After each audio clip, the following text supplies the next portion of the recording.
बिस्मिल्लाहिर्रहमानिर्रहीम। इय्याका नअबुदु व इय्याका नस्तईन। मैं फारूक रशीद एफआर न्यूज के साथ आपकी खिदमत में हाजिर हूं। आज बात करते हैं सबसे पहले, और जिस चीज को सबसे पहले हमें तरजीह देनी चाहिए वो है अफवाज पाकिस्तान, पाक आर्मी, हमारी सिपाह, वो लोग जो हमारे लिए अपनी जानों का नजराना देते हैं। सबसे पहले हमें उनको सलाम पेश करना चाहिए। और मैं ये आपको बता दूं, जो लोग पाक फौज के हवाले से मुख्तलिफ किस्म की अपने जहन में सोचे रखते हैं, वो भी जरा गौर से सुने इस बात को कि हालिया दिनों में होने वाली जो जंग थी भारत के साथ, वो तो थोड़ी आपको नुमायां नजर आई, लेकिन इस तरह की कुछ ऐसी वार्स हैं जो मुसलसल हमारी पाक और आर्मी को उसके साथ फाइट करनी पड़ती है। और हमें फख्र है कि अफवाज पाकिस्तान ने अपनी जानों का नजराना देकर हमेशा पाकिस्तान की बका और सालमियत के लिए अहम इकदाम किए, जिसके लिए हम उन्हें खराज तहसीन पेश करते हैं। दूसरी बात मैं पाक फौज के हवाले से ही करूंगा कि अगर ये पाक फौज ना हो, आप यकीन माने जो बात मैं आपको कर रहा हूं इसको जरा गौर से समझिएगा, परखिएगा, सुनिएगा। अगर पाक फौज ना हो तो ये सियासतदान निगल ले हमें, हमारे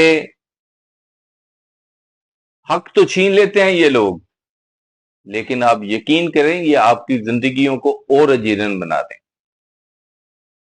ये वही सियासतदान हैं जो अपनी बारियां ले रहे हैं और जो हम पहले हम पे हुक्मरानियां करते थे और अब हमारे बच्चों पे भी करेंगे। अगर इनको अफवाज पाकिस्तान का खौफ ना हो तो आप यकीन माने ये बैरूनी खतरात से ज्यादा बड़ा खतरा है हमारे लिए। और मुआशी तौर पे इस्तेकाम अगर चाहते हैं हम, तो हमें सियासी इस्तेकाम की भी जरूरत है। सियासी इस्तेकाम ही असल में मुआशी इस्तेकाम है।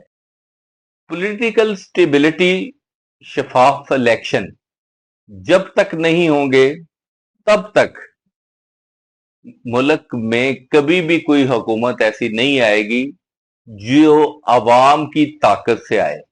अवाम की ताकत से जब भी कोई हुकूमत आएगी, और अगर हमने इस सिस्टम को बदलता है, अगर हम ये चाहते हैं कि ये सिस्टम कभी डिरेल ना हो और ये सिस्टम कभी गिरे ना, और अगर हम इसकी मजबूती चाहते हैं, इसकी कामयाबी चाहते हैं, तो हमें फिर कानून की बालादस्ती और मेरिट की पासदारी को यकीनी बनाना होगा।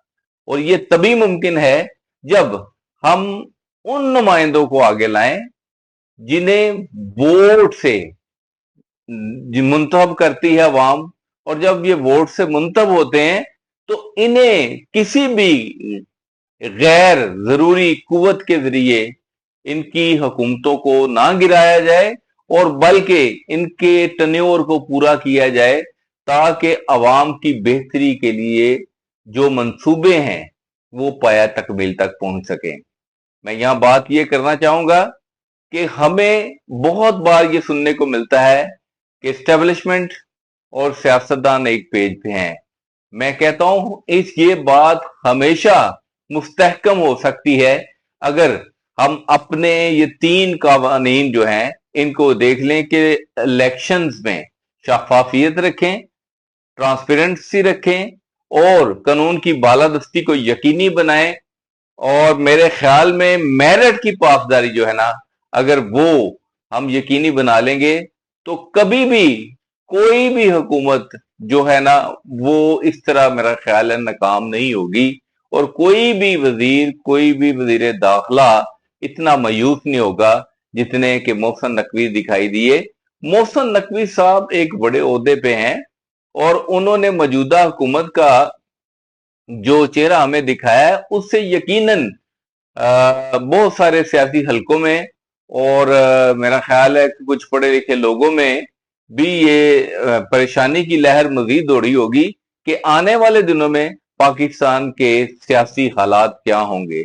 ابھی کچھ دن پہلے مولانا فضل الرحمان صاحب اور اس طرح ہی ہمارے جو بڑے ہی قابل ستائش لوگ ہیں، جو ہمارے پرانے سیاستدان ہیں، ان کی طرف سے بھی اس طرح کی باتیں سننے کو ملی، اور کچھ حالات اور حرکات و سکنات سے بھی ہمیں پتہ چل رہا ہے کہ گورنمنٹ جو ہے وہ کوئی اتنی مضبوط نظر نہیں آ رہی۔ محسن نقوی صاحب نے جو فرمایا، انہوں نے بلا شبہ وہ گراس روٹ ریئلٹی کو سمجھتے ہیں، انہوں نے سمجھتے ہوئے یہ اپنا بیان دیا، جس پر میرا خیال ہے کہ ہمیں اور باقی بھی انتظامیہ کو سمجھنا چاہیے، اور یہ پاکستان کی حکومت، پاکستان کی گورنمنٹ، پاکستان کی عوام تبھی جا کر کے سکون میں آئے گی اگر ہم صاف، شفاف، ٹرانسپیرنٹ الیکشن کروائیں گے، پھر ہی ایک جمہوری نظام آئے گا۔